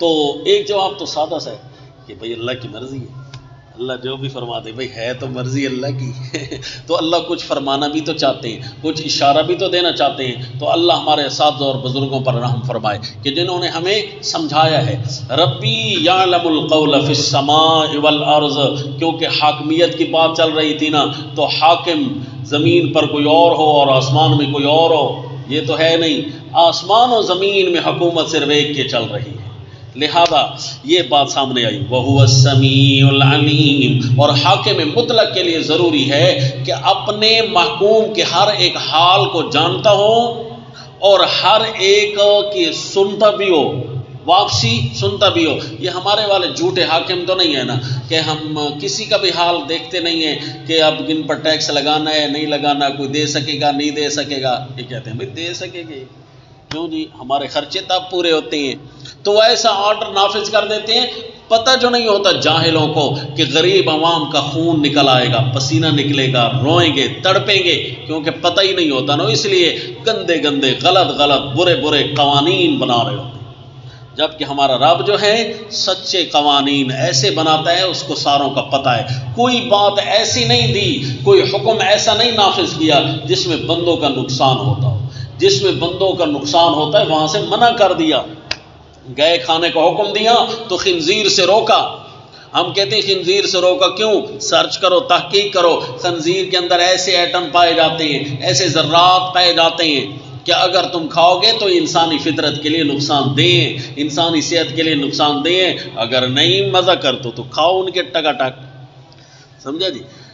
ربی یعلم القول فی السماء والارض وهو السمیع العلیم بل قالوا اضغاث احلام بل افتراه بل هو شاعر، بلکہ اتنی بات نہیں بلکہ آگے بھی کچھ کہتے ہیں، صرف اتنا نہیں، یعنی ان کی غفلت کی انتہا دیکھو، ان کے عقل کا بند ہونا دیکھو، صرف اس وجہ سے کہ یہ بشر ہے نہیں مانتے۔ چلو یار یہ بات تو ہے کہ ذہن سے اتنا تو سمجھ رہے ہوں گے، بات تو پاور والی ہے، یہ کہنے والا بشر ہے۔ اللہ فرماتے ہیں اس سے بھی بند ہے ان کے ذہن، یہ کہتے ہیں بات جھوٹی ہے۔ اچھا جھوٹ والا کم از کم اتنا تو ہوتا ہے کہ پلان تو کر لیتا ہے، ان کی حالت یہ ہے کہ وہ کہہ رہے ہیں کہ یہ جھوٹ کو باقاعدہ پلاننگ کے ساتھ نہیں، اضغاث و احلام، کہ نبی کے منہ میں جو بھی خیالات آتے ہیں باتیں آتی ہیں نکال دیتا ہے، نعوذ باللہ۔ یعنی اتنے تھرڈ کلاس کی ذہنیت ہے ان کی، سوچ نہیں رہے کہ ایک بندہ مدلل گفتگو کرتا ہے، عقلی نقلی دلائل پیش کرتا ہے اور اس کی باتوں کو پراگندہ خیال کہہ رہے ہیں۔ اگر یہ کہتے نا جھوٹ ہے تب بھی ہم کہتے کہ چلو کچھ نہ کچھ تو دلائل انہوں نے اپنے ذہن میں بھیڑے چٹے بنا تو لیے ہیں نا کہ بھائی چلو یہ جھوٹ بنا کر آیا ہوگا، لیکن یہ جب ان کو اضغاث و احلام کہہ رہے ہیں اس کا مطلب ان کو اپنی عقل پر ماتم کرنا چاہیے، نبی کی باتوں کو اضغاث و احلام۔ دیکھو جی قرآن اپنے لفظ کو کوئی زائد نہیں چھوڑتا، وہ غفلت کی بات شروع ہوئی نا تو اسی طرح آگے بڑھتا جا رہا ہے. بل قالوا اضغاث احلام، بلکہ انہوں نے کہا کہ یہ پراگندہ خیالات ہیں. یہ جو ہمارے سامنے مسئلہ توحید بیان کر رہا ہے بے حقیقت چیز ہے، نعوذ باللہ. یہ خیالات ہیں جیسے کسی کے ذہن میں کچھ بھی آ جائے تو اگل دیں، نعوذ باللہ. بلکہ بل افطراہ، کہتے ہیں نہیں، لگتا یہ ہے کہ اس نے جھوٹ باندھ لیا ہے. پھر واپس پلٹ ہے، لگتا یہ ہے کہ اس نے جھوٹ باندھ لیا ہے. پہلے کہا جادو ہے، پھر کہا یہ خلاف فطرت بس خیالات ہی ہیں، باتیں ہیں. کہتے ہیں نہیں یار، بندہ تو عقل مند ہے، پھر کیا ہوگا اس کو، یہ ہمارا فتویٰ جچتا نہیں ہے. کیوں جی؟ انہوں کے ذہن ایک جگہ خود نہیں ٹھہر رہا نا، تو کہتے ہیں لگتا یہ ہے کہ یہ جھوٹ ہے، یہ گھڑ کر لایا ہے. اور کبھی کہتے ہیں کہ نہیں یار، جو جھوٹ ہوتا ہے تو اس کی باتیں اتنی اثر والی تو نہیں ہوتی، ہر بندہ کہتے ہے کوڑا ہے جی. لیکن ہاں، بل ہوا شاعر، یہ شاعر ہے، یعنی اپنی عقل کو استعمال کر رہے ہیں صرف اتنے تک. عقل کو اگر حقائق کی دنیا میں استعمال کر دینا تو کم از کم ان کے غفلت کے پردے اڑ جاتے، دلیلوں کا سامنا کرتے، ایک ایک بات کا تحقیقی جواب سوچتے، انہوں پتہ چل جاتا کہ یہ باتیں لاجواب ہیں. بل وہ شاعر، کہ شاعر ایسا ہوتا ہے کہ کسی کے ذہن پر بھی اثر انداز ہو جاتا ہے، چاہے وہ جھوٹ بھی بول رہا ہو. تو ایسا تخیلانہ کلام پیش کرتا ہے کہ اگلا بندہ حیران رہ جاتا ہے، واہ واہ کیے بغیر کوئی رہ نہیں سکتا. اسی لیے جناب یہ شاعرانہ گفتگو کر رہے ہوتے ہیں، کیونکہ یہ جو عربی تھے نا، ان کی حالت ہی اسی طرح تھی. ان کا آخری کھیل شاعرانہ تھا بس. حتیٰ کہ کعبۃ اللہ کے اندر بھی معلقات انہوں نے 7 اشعار لٹکا رکھے تھے، 7 قسم کے قصائد جن کو معلقات 7 کہتے ہیں. تو انہوں نے اسی کو ہی کمال سمجھا ہوا تھا. بس جو سب سے بڑا شاعر ہے، حالانکہ اس کے اندر سب سے گندی گراوٹ والی باتیں ہیں جی، تو وہ کعبہ میں لٹکا دی، نعوذ باللہ. کہ جتنی بری بات ہو نا، اگر شاعرانہ تخیل سے پیش کی جائے نا، وہ بڑی مبارک بن جاتی ہے، بڑی پاور والی بن جاتی ہے. اسی لیے اس کی باتیں کافی وزنی لگتی ہے کہ ہے شاعر. بل ہوا شاعر، بلکہ یہ شاعر ہے. فلیاتنا بآیۃ کما ارسل الاولون. اب ایکشن آ رہا ہے جی قرآن کا. قرآن کیسے انداز میں ان کو لیتا ہے. فلیاتنا بآیۃ، اتنا کہا نا، لیکن ان کو اندر اندر سے اطمینان نہیں ہو رہا کہ ہم نے کوئی اعتراض جچتلا نہیں کیا. اس لیے اس کو چاہیے مسئلہ ہم اس کا مان لیں گے، وہ فرمائشی معجزہ لے آئے. فلیاتنا بآیۃ، میں نے کہا تھا نا کہ چند سوالات، چند اعتراضات باطل آئیں گے، تو یہ اعتراضات باطل ہیں. پہلا کیا؟ بشر. دوسرا کیا؟ سحر. تیسرا اضغاث و احلام. چوتھا افطراء. پانچواں شاعر. اور چھٹا ہے فلیاتنا بآیۃ کما ارسل الاولون. یہ 6 قسم کے انہوں نے لغو اعتراضات کیے نا، باطل. اللہ نے پہلے 5 کو ایک طرف رکھ کر اس چھٹے کا آپریشن شروع کر دیا. اس چھٹے کا جب انہوں نے کہا نا کہ کوئی فرمائشی معجزہ تو لے کر آئے، تو اللہ تعالیٰ نے اب اس کا ایکشن لینا شروع کر دیا. ما آمنت قبلہم من قریۃ اہلکناہا افہم یؤمنون. تو محفل میں سب سے عقل مند وہ ہوتا ہے جو خاموش بیٹھا رہتا ہے، جو زیادہ نہیں بولتا. ہاں، صرف مقصودی کلام ایک جملہ بولتا ہے، بولنے والوں کا سارے کلام پر پانی پھر جاتا ہے. انہوں نے کتنے لغو اعتراض کیے، تو اللہ کریم نے ان کی ایک بات کا ہی رد کیا. کیا فرمایا؟ جس سے ساری باتوں کا پانی پھر جائے گا. ما آمنت قبلہم من قریۃ اہلکناہا، پہلے جو ہم نے بستیاں تباہ کی ہیں وہ بھی معجزات دیکھ کر ایمان تو نہیں لائے. افہم یؤمنون، کیا یہ ایمان لے آئیں گے معجزات دیکھ کر؟ نیچے لکھ لو، معجزات دیکھ کر کیا یہ ایمان لے آئیں گے؟ ایرے چنگے، پہلوں نے تو معجزات دیکھ کر ایمان نہیں لایا تھا، تو یہ معجزات دیکھ کر ایمان لے آئیں گے؟ نہیں لائیں گے. حتیٰ کہ فرمایا ایک معجزہ آپ کہہ رہے ہیں نا، وَلَوْ جَاءَتْهُمْ كُلُّ آیَةٍ، آپ ہر معجزہ بھی ان کے پاس لے آئیں گے نا. ہے جی، من حرام تے حجتاں پھر، جو اندر کا بےمان ہونا، چاہے کچھ بھی کر دو اس کے ساتھ، اس کی حجت وہیں کھڑی ہے. وَلَوْ جَاءَتْهُمْ كُلُّ آیَةٍ حَتَّى يَرَوْا الْعَذَابَ الْأَلِيمَ. سورہ یونس آیت نمبر 97 میں فرمایا ایک نہیں، سارے معجزے لے آؤ. جو اندر کے بے ایمان ہیں۔ وَلَوْ جَاءَتْهُمْ كُلُّ آيَةٍ حَتَّى يَرَوْا الْعَذَابَ الْأَلِيمَ، یہ کہتے ہیں معجزے لے اور مان لیتے ہیں۔ اور اس سے پچھلی صورت میں دیکھو، آیت نمبر 134 آخر میں ختم جب ہو رہی تھی، وَقَالُوا لَوْلَا يَأْتِينَا بِآيَةٍ مِّن رَّبِّهِ، اور پچھلی صورت طٰہٰ پچھلے صفحے پر دیکھو، وَقَالُوا لَوْلَا يَأْتِينَا بِآيَةٍ مِّن رَّبِّهِ أَوَلَمْ تَأْتِهِمْ بَيِّنَةُ مَا فِي الصُّحُفِ الْأُولَىٰ، یہ کہتے ہیں کوئی رب کی طرف سے نشانی تو آ جائیں، فرمائشی معجزہ تو آ جائیں، کیا جو پچھلے صحیفوں کی باتیں اور نشانیاں ہیں کیا ان کے پاس نہیں آ گئیں؟ دی ہوئی تو سب کچھ ہم نے ان کو ہے، عطا تو ہم نے سب کچھ ان کو کیا ہوا ہے، لیکن یہ پھر بھی من حرام تے حجتاں ڈھیر۔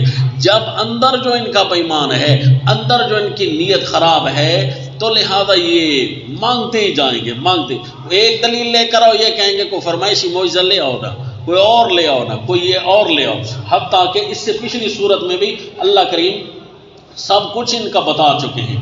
مثلا سورہ بنی اسرائیل میں ذرا دیکھیں، یہ فرمائشی معجزے مانگنے والوں نے ایک فہرست پیش کی تھی، وہ فہرست ان کی ذرا سن لو۔ سورہ بنی اسرائیل آیت نمبر 90، وَقَالُوا لَن نُّؤْمِنَ لَكَ حَتَّى تَفْجُرَ لَنَا مِنَ الْأَرْضِ يَنبُوعًا، یہ کہتے ہیں ہم آپ کی ہرگز تصدیق نہیں کریں گے۔ سورہ بنی اسرائیل آیت نمبر 90، حَتَّى تَفْجُرَ لَنَا مِنَ الْأَرْضِ يَنبُوعًا، حتیٰ کہ زمین میں ہمارے واسطے کوئی چشمے نکال کر لے آ تو تب مانیں گے۔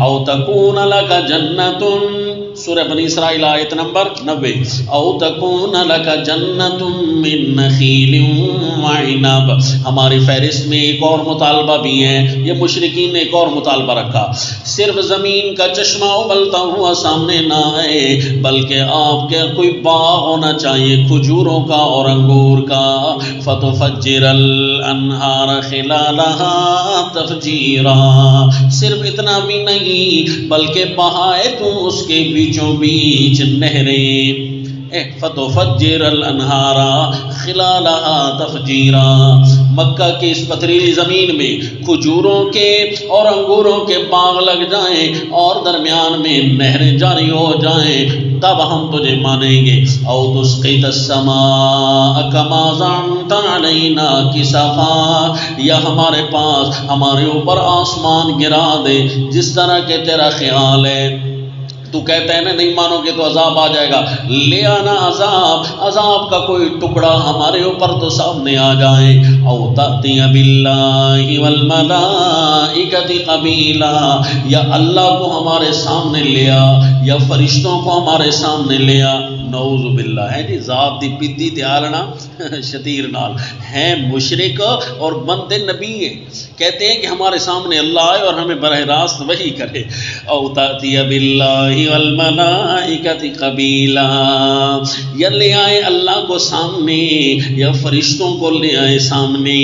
او یکون لک بیت من زخرف، سچ فرمایا تھا نا اللہ نے کہ ساری نشانیاں دے دو نا، یہ اندر کے اسی طرح ہیں۔ او یکون لک بیت من زخرف، یا ہمارا مطالبہ یہ ہے کہ آپ کا ایک گھر ہونا چاہیے سونے کا۔ او ترقا فی السماء، اتنا بھی نہیں بلکہ ہمارے سامنے آسمانوں پر تو چڑھ جا، صرف اتنا نہیں کہ ہم تیرے چڑھنے پر ایمان لے آئیں۔ لن نؤمن لرقیک حتی تنزل علینا کتابا نقرؤہ، ہم تیرے چڑھنے پر ایمان نہیں لائیں گے حتیٰ کہ تو ایک ایسی کتاب لے کر آ جس کے اندر ایسے فیچر ہونے چاہیے کہ ہم کنوں تک جائل ہونے کے باوجود بھی اس کو پڑھ لیں۔ نقرؤہ کنا تک جائل، یعنی ایک ایسی کتاب ہو کہ ہم جاہل ہونے کے باوجود اس کو پڑھ لیں۔ حتیٰ تنزل علینا کتابا نقرؤہ، آسمان پر چڑھ جا، صرف چڑھ ہی نہ جا بلکہ کتاب لے آ، صرف کتاب بھی نہ لے کر آ، ایسی لے کر آ جس کو ہم خود پڑھ بھی سکے۔ قل فرما دیجئے میرے پیغمبر، یہ جو تم مجھ سے مطالبے کر رہے ہو یہ مطالبے تو کسی الہ سے کیے جاتے ہیں، یہ مطالبے تم مجھ سے کر رہے ہو عقل سے پیدل لوگو، یہ تو کسی الہ سے مطالبے کیے جاتے ہیں۔ سبحان ربی هل کنت الا بشر رسولا، میں اپنے رب کا شریک تو نہیں ہوں، میں کوئی الہ تو نہیں ہوں، میرا رب تو شریکوں سے پاک ہے، میں تو بشر رسول ہوں، میں تو ایک انسان ہوں، تمہارے پاس رسول بن کر آیا ہوں۔ تم مطالبات ایسے رکھ رہے ہو جیسے سارا میرے آرڈر چلتے ہیں کوئی اللہ پر، ہے جی اللہ کو میں سامنے لے آؤں کہ میرے آرڈر چلیں گے، یہی تو میں باتیں بتانے آیا ہوں کہ اس کی مان لو جس پر کسی کا آرڈر نہیں چلتا۔ پھر فرمایا میرے پیغمبر ہم نے ان کے کہنے پر مطالبے تو بہت پورے کیے ہوئے، قرآن دیا ہے، صحیفے دیے ہیں، پچھلے لوگوں کے قصے کہانیاں پورے کے پورے ترتیب سے ہم معجزات سناتے آ رہے ہیں، لیکن یہ ماننے والے پھر بھی نہیں ہیں، حتیٰ کہ ان کو سارے معجزے لا دیں، ولو جاءتہم کل آیت حتیٰ یروا العذاب العلیم، یہ جو ہے نا لاتوں کے بت باتوں سے نہیں مانتے، جب تک یہ عذاب نہیں آئے گا نا اس وقت تک ان کو سیدھا ہونا سمجھ نہیں آئے گا۔ وَمَا آمَنَتْ قَبْلَهُم مِّن قَرْيَةٍ أَهْلَكْنَاهَا أَفَهُمْ يُؤْمِنُونَ وَمَا أَرْسَلْنَا قَبْلَكَ إِلَّا رِجَالًا نُوحِي إِلَيْهِمْ فَاسْأَلُوا أَهْلَ الذِّكْرِ إِن كُنتُمْ لَا تَعْلَمُونَ، ہم نے آپ سے پہلے مردوں کو ہی بھیجا ہے جن کی طرف ہم نے وحی کی ہے، یعنی یہ جو معجزے مانگ کر کہتے ہیں کہ ہم ایمان لے کر آئیں گے، اس سے پہلے بھی تو آئے تھے اسی طرح، تمام مرد ہی تھے، ان کی کوئی اپنی پاور تو نہیں تھی، لیکن انہوں نے بھی اللہ کے معجزے دکھائے تھے، لوگوں نے تو نہیں مانا تھا، پھر بھی آپ کی بات آپ معجزے لے کر آئیں تو یہ مان لیں گے، اللہ کی باتیں تو پہلوں نے بھی نہیں مانی تھی، رابطہ لگ گیا نا جی۔ ما ارسلنا قبلک الا رجالا نوحی الیہم، یہ گویا پہلا جو سوال انہوں نے کیا تھا نا اس کا بھی جواب آ رہا ہے، هل هذا الا بشر مثلکم، اور اس آیت کا جوڑ اور ربط بھی لگ رہا ہے، اور مقدر سوال کا جواب بھی بن جائے گا کہ یہ بشر نہ ہوتا نا ہمارے پاس کوئی فرشتہ رسول ہوتا تو ہم مان لیتے، تو یہ پہلے سوال مقدر کا جواب بھی بن سکتا ہے۔ ما ارسلنا قبلک الا رجالا نوحی الیہم، آپ سے پہلے ہم نے مردوں کو ہی تو بھیجا ہے جن کی طرف ہم نے وحی کی تھی، فاسألوا، مرد اور عورت کی تقسیم یہ انسانوں میں ہوتی ہے نا، تو ہم نے پہلے مردوں کو بھیجا تھا وہ انسان تھے، فاسألوا اہل الذکر ان کنتم لا تعلمون، اگر تم نہیں جانتے ہو تو جنہیں پتہ ہے ان سے پوچھ لو۔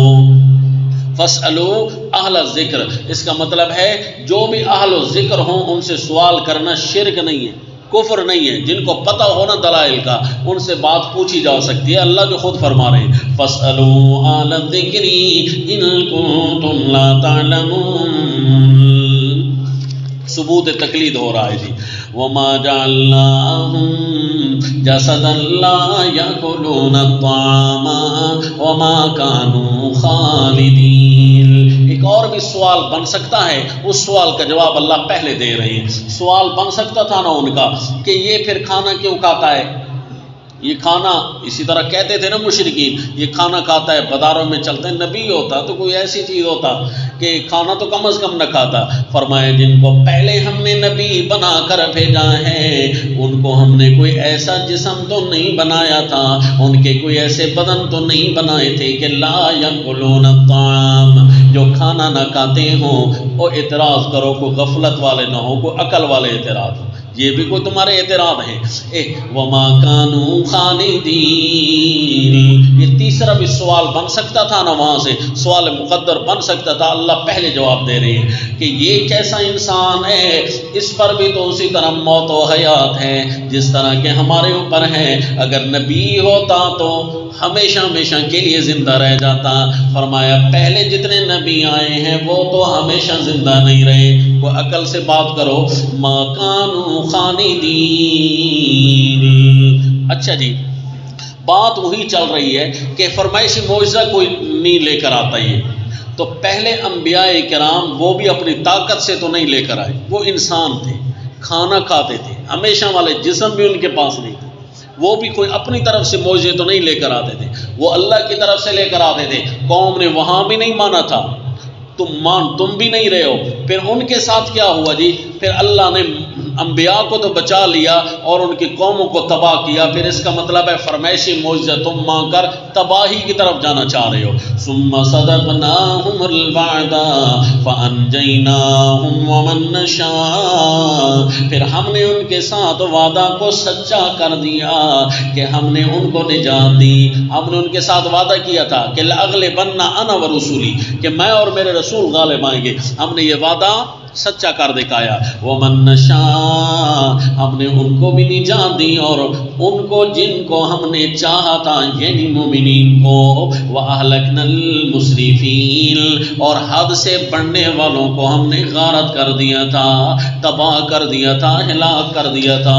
جس طرح تم حد سے بڑھ رہے ہو، عقل سے نہیں سوچتے، کبھی نبی کو بشر، کبھی نبی کو جادو زدہ بشریت کی وجہ سے نہ ماننے کا کہتے ہو، کبھی کہتے ہو یہ پراگندہ خیال ہے، کبھی کہتے ہو جھوٹ بنا کر لایا ہے، کبھی کہتے ہو یہ شاعر ہے، اور کبھی فرمائشی معجزے مانگنے لگ جاتے ہو، حد سے بڑھ رہے ہو۔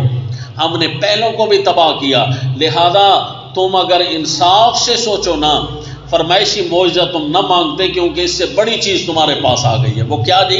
لَقَدْ أَنزَلْنَا إِلَيْكُمْ كِتَابًا فِيهِ ذِكْرُكُمْ أَفَلَا تَعْقِلُونَ، تمہارے پاس آ گئی ہے کتاب جس میں فِيهِ ذِكْرُكُمْ، اس میں تمہاری باتیں ہیں، تمہارا ذکر ہے، یعنی تمہاری باتیں ہیں، تمہیں سمجھایا جا رہا ہے۔ ذکرکم، جو تم نے مانگا ہے نا ایک فرمائشی معجزہ، تو تمہاری بات، شیخ الہند رحمہ اللہ نے مانا کیا کیا؟ اس میں تمہارا ذکر ہے، یعنی تمہاری باتیں ہیں، جو باتیں تم کہہ رہے تھے نا کہ کوئی معجزہ آ جاتا، کوئی نشانی آ جاتی، یہ آ گئی ہے، یہی تو نشانی ہے نا۔ لیکن افلا تعقلون، عقل سے کام لو، تو عقل سے کام لو نا، تو پھر اس کے اندر تمہارا جواب پڑا ہوا ہے کہ یہ ایک عجیب عظیم الشان کلام ہے جو بشر کی طاقت میں نہیں ہے اس کو لے آنا، بس نصیحت بھی ہے اور معجزہ بھی ہے۔ وَكَمْ قَصَمْنَا مِنْ قَرْيَةٍ كَانَتْ ظَالِمَةً وَأَنشَأْنَا بَعْدَهَا قَوْمًا آخَرِينَ، تخویف دنیاوی کی طرف اشارہ کر دیا، دنیاوی ڈراوا، تخویف دنیاوی کا معنی دنیاوی ڈراوا۔ وَكَمْ قَصَمْنَا مِنْ قَرْيَةٍ، اے فرمائشی معجزے مانگنے والوں، بات بات پر اعتراض بنانے والوں، کتنی پیس ڈالی ہم نے بستیاں، کانت ظالمتاً، جو اسی طرح ظلم کرنے والے تھے، جس طرح تم ظلم کر رہے ہو وہ بھی اسی طرح ظلم کرنے والے تھے، ہم نے ان کو کیسے پیس ڈالا۔ دیکھو جی مضمون کے مطابق اللہ لفظ لائے ہیں، یارنا اہلکنا ہوتا، کم اہلکنا من قریۃ، بہت ساری صورتوں میں آتا ہے، اور لیکن یہاں کیا فرمایا؟ کم قسمنا من قریۃ، کسی کو جھنجھوڑ کر بیدار کرنا ہو نا تو اس کے لیے ایسا لفظ استعمال کیا جاتا ہے، سادہ سا لفظ نہیں، ایسا لفظ جس سے اس کو جھنجھوڑا جا سکے، کیونکہ غفلت سے بیدار کرنا مقصود تھا نا، اس لیے لفظ بھی ایسا لگایا کہ کیسے ہم نے ان کو پیس ڈالا، تو اس سے یوں اگلا بیدار ہوتا ہے۔ اللہ بیدار کرنے کے لیے اس صورت میں جملے لائیں گے۔ وَكَمْ قَصَمْنَا مِنْ قَرْيَةٍ كَانَتْ ظَالِمَةً، ایک ہے علم الوجوہ، علم الوجوہ یہ علم تفسیر میں چلتا ہے کہ یہ فکرے ایسے جو جن کے معنی برابر ہوتے ہیں، ایک صورت میں وہ استعمال ہوتے ہیں، دوسری صورت میں وہ استعمال ہوتے ہیں، تو اس علم الوجوہ پر پھر بہت سارے مفسرین اپنے اپنے جوابات ارشاد فرما رہے ہیں۔ لیکن میں نے آپ کو عرض کیا نا کہ بس بات ایک یاد رکھ لو نا تو علم المترادفات بھی آپ کو انشاءاللہ آ جائے گا، علم الوجوہ میں بھی ترقی ہو جائے گی۔ بات ایک یاد رکھنی ہے کہ اللہ جو بھی جملہ لائیں گے نا وہ جواب خود بخود پڑا ہوگا اس کے ساتھ، اگر مضمون صورت کو ہم نے دیکھ لیا تو، کہ قسمنا یہاں کیوں آیا؟ مضمون صورت کو جب دیکھا تو پتہ چل گیا کہ اللہ غفلت سے بیدار کرنا چاہتے ہیں نا، تو ایسا جملہ لائیں گے جس سے جھنجھوڑ کر بیدار کرنا مقصود ہو۔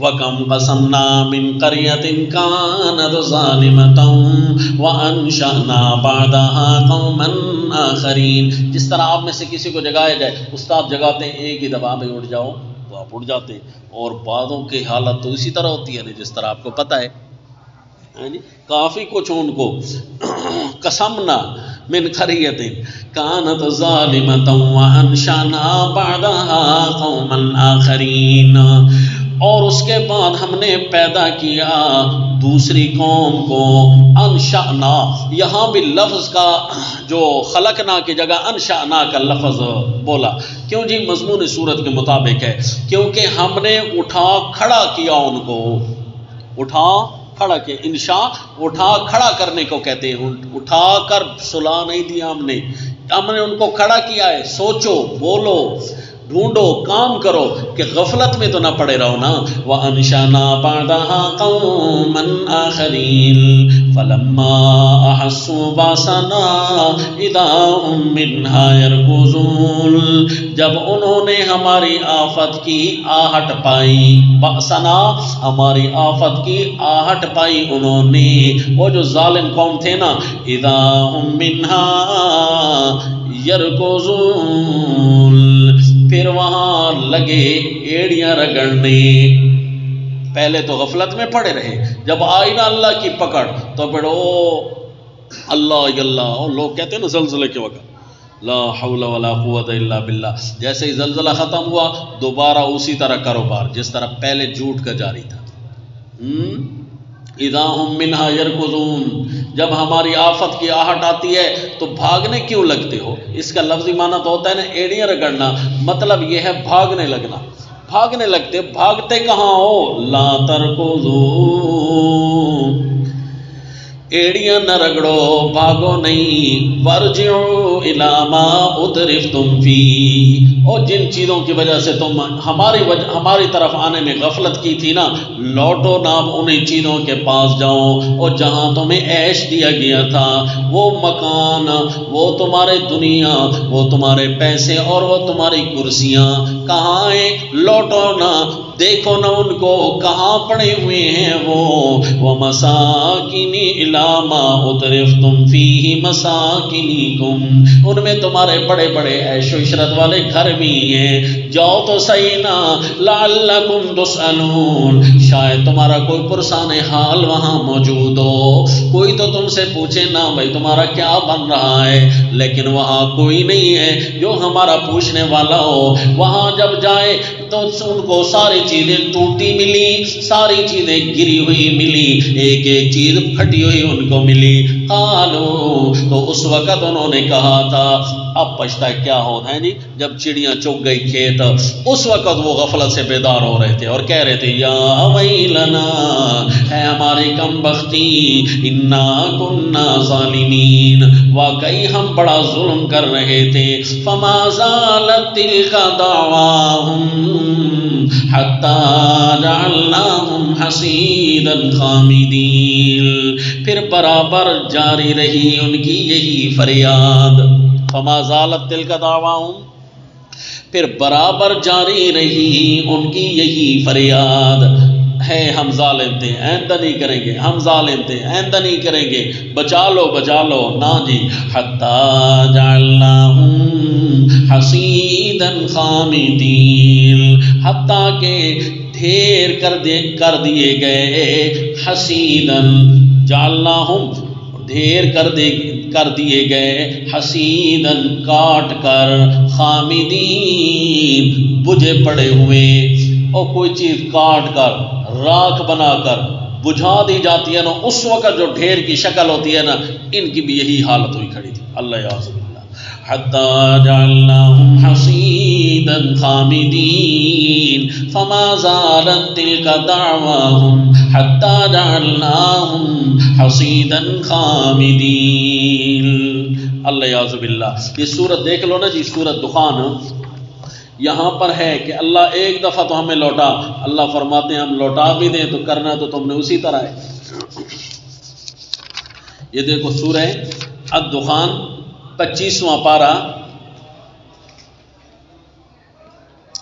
آیت نمبر 15، انا کاشف العذاب قلیلا انکم عائدون، ہم عذاب ہٹاتے ہیں تھوڑا، ہم نے کوئی ایک دفعہ ان پر تکلیفیں بھیجی، عذاب بھیجے، بار بار ان کو جھٹکے آئے، بار بار ہم نے ان کو سمجھایا، کبھی تو یہ کیا کہتے کبھی یہ کیا کرتے. انا کاشف العذاب قلیلا انکم عائدون، سورہ دخان آیت نمبر 15، کہ اگر ہم عذاب ہٹاتے نا یہ دوبارہ اسی طرح ہو جاتے، دوبارہ ان کی حالت وہی ہو جاتی، کیونکہ لاتوں کے بت باتوں سے نہیں مانتے. ان کو جب تک جلا کر راکھ نہ کر دیا جائے، ختم نہ ہو جائیں. وما حتی جعلناہم حصیدا خامدین.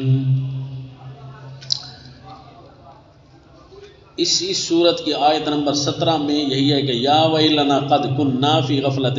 اچھا جب آیت نمبر 17 آئے تو بتانا نا، 97 جب آئے تو پھر بتانا انشاءاللہ. یا ویلنا انا کننا ظالمین فما زالت تلک دعواہم حتی جعلناہم حصیدا خامدین وما خلقنا السماء. کتنے دلائل عقلی آئیں گے جی؟ 3 دلائل. یہ پہلی دلیل آ گئی، وما خلقنا السماء والارض وما بینہما لاعبین. میں نے آپ کو کہا تھا کہ سورت میں تھوڑے محسوس ہوگا کہ زگ زیگ آ رہے ہیں، جوڑ آ رہے ہیں، ان کو ملانا ہے. یہ جی ہم نے ما خلقنا السماء، یہ بات شروع اصل میں کہاں ہوئی تھی؟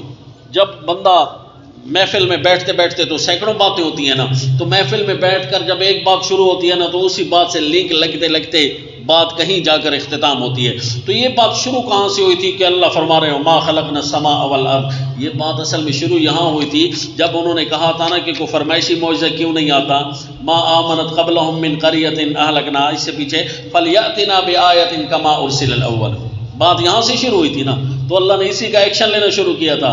تو اللہ بات بات پر ان کو سمجھاتے آ رہے ہیں. پہلوں نے بھی اسی طرح کیا تھا، پہلے بھی معجزات دیکھنے کے باوجود بھی نہیں مانتے تھے، تباہ کر دیا تھا. تمہیں معجزات دکھائیں گے تو مان جاؤ گے، اچھا چلو تمہیں ایک نشانی اور بھی دکھا رہی ہے، آسمان کو دیکھ لو. وما خلقنا السماء والارض وما بینہما لاعبین. فرمائشی معجزے مانگنے والوں، ہم نے آسمان و زمین کو کوئی کھیل تماشے کے لیے تو نہیں بنایا، اور جو اس کے اندر اتنا بڑا نظام ہے، فلکیات ہیں، ارضیات ہیں، سفلیات ہیں، علویات ہیں، تمام کے تمام اللہ تعالیٰ نے عجائبات پیدا کیے. یہ سارے بھی تو سوچنے کے لیے، یہی تو نشانی ہے نا. عجیب انداز سے یہ اللہ رات کر رہے ہیں ما بینہما لاعبین. یہ کوئی کھیل کے لیے نہیں نا، سوچنے کے لیے تھا. تو سوچو پھر، لو اردنا ان نتخذ لہوا لاتخذناہ من لدنا. اگر ہم چاہتے کوئی کھلونا بنا لینا، کھلونا بنانا اگر ہم چاہتے ہیں، لاتخذناہ من لدنا، بنا لیتے ہم اپنے پاس سے. ان کننا فاعلین، اگر ہم کو کرنا ہوتا تو اپنے پاس سے بنا لیتے. پھر تمہیں دکھانے کی کیا ضرورت تھی؟ تمہیں آسمان و زمین دکھانے کی کیا ضرورت تھی؟ کھلونا اگر بنانا تھا. یہ کھلونا ہے، یہ تمہارے لیے دلائل فطرت ہیں، توجہ کے لیے چیزیں ہیں کہ کچھ ان کو دیکھ کر کچھ دلائل تو بناؤ نا. آخر یہ جو نظام چل رہا ہے اس کو کوئی تو بنانے والا ہے. آخر ہمارے پیر فقیر تو نہیں ہیں، کسی پیر نے ایک ستارہ بنایا ہو، کسی نبی نے سورج چاند ستارے کا دعویٰ کیا ہو، کسی جن فرشتے کی کوئی تخلیق ہو. یہ ساری چیزیں سوچ سوچ کر یہی جواب آئے گا نا خالق اللہ ہے. تو پھر اس کا مطلب یہ ہے حاکم اللہ ہے، الہ بھی اللہ ہے، سننے جاننے والا بھی اللہ ہے. ربی یعلم القول فی السماء والارض وهو السمیع العلیم. بل نقذف بالحق علی الباطل فیدمغه فاذا هو زاهق. بلکہ یہی چیز، یہ جو ہم جو بھی حق بناتے ہیں نا، بلکہ ہم حق کے ذریعے سچ کو پھینک مارتے ہیں جھوٹ پر. سچ کو ہم پھینک مارتے ہیں جھوٹ پر. او حق کی فائرنگ کہاں ہوتی ہے جی؟ جھوٹ پر. فیدمغہ، جو اس کا سر پھوڑ ڈالتا ہے، دماغ باہر نکلتا ہے. فیدمغہ، ہم نے ان دلائل کے ذریعے سچ کو باطل پر دے مارا ہے، باطل کا بھیجا باہر نکل آیا ہے. فَإِذَا هُوَ زَاهِقٌ، باطل نیست و نابود ہو کر جاتا رہا. وَلَكُمُ الْوَيْلُ، برباد ہو جاؤ. ابھی بھی سمجھ نہیں آ رہی. وَلَكُمُ الْوَيْلُ، برباد ہو جاؤ. کیسی کیسی زبان سے بولیاں نکال رہے ہو. شیطان لعین بھی اس کے سامنے نہیں ٹھہر سکتا. ہمارے ان دلائل کے سامنے شیطان کا بھیجا نکل آتا ہے، اور تمہارے لیے بربادی ہو، تم پھر بھی ایسا بولتے ہو کہ ہمارے لیے کوئی دلائل نہیں ہے جی، کوئی نشانیاں نہیں ہیں۔ یہ آسمان و زمین ایسے دلائل ہیں جو صرف سر چڑھ کر نہیں بولتے بلکہ سر پھوڑ کر بول رہے ہیں۔ ایسے ایسے دلائل ہیں، دشمن کا سر پھوڑ کر یہ بول رہے ہیں کہ کوئی تو ہے جو نظام ہستی چلا رہا ہے۔ وَلَهُ مَن فِي السَّمَاوَاتِ وَالْأَرْضِ، اور اللہ ہی کے لیے ہے جو کچھ بھی آسمانوں کی بلندیوں میں ہے، جو کچھ بھی زمین کی پستیوں میں ہے۔ یہ سارے کے ساری دلیلیں اس بات کی ہیں، آج تک آسمان و زمین کی کسی تخلیق کا غیر اللہ نے دعویٰ نہیں کیا یہ تخلیق میری ہے، یہ تخلیق میری ہے، بلکہ ساری اللہ کے لیے ہیں۔ تو جب ساری اللہ کے لیے تو الہ بھی اللہ ہے۔ ومن عندہ سے سبق پڑھتے ہیں جی وقفہ کے بعد۔ وما علینا الا البلاغ۔